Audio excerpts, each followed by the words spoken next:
İndi də bilirsiniz ki, Qarabağda böyük bərpa işləri gedir. Mən sizə deyim, hələ 20-ci ildə bizim böyük qələbəmizdən sonra mən Füzulidə olmuşdum 3 aydan sonra və şəkil də çəkdirmişdim. İndi gedəndə insan inanmır ki, bu 5 ildə nə qədər bina tikilib, hər yerdə, hər bir şəhərdə, hər bir kənddə, nə qədər bərpa işləri gedir, necə insanlar qayıdırlar bu yerlərə və təbii ki, qayıtmalıyıq, bu bizim torpağımızdır.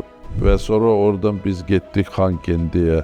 O vaxt boş idi, inanın mənə ki, biz gezirdik boş şəhərdə. İndi institut da açılıb orada, indi tələbələr də var orada, indi insanlar yavaş-yavaş qayıdırlar o şəhərə və təbii mən inanıram ki, o şəhər də yaxşı inkişaf eləyəcək. Hər yerdə bərpa işləri gedir, hər yerdə insanlar qayıdır, hər yerdə uşaqlar qayıdırlar orada, oxuyurlar, məktəblər tikirlər, institutlar açırlar və mən hesab eləyirəm ki, belə də olmalı idi. Mən arzu eləyirəm ki, bizim uşaqlarımız, bizim nəvələrimiz də heç vaxt müharibə görməsinlər.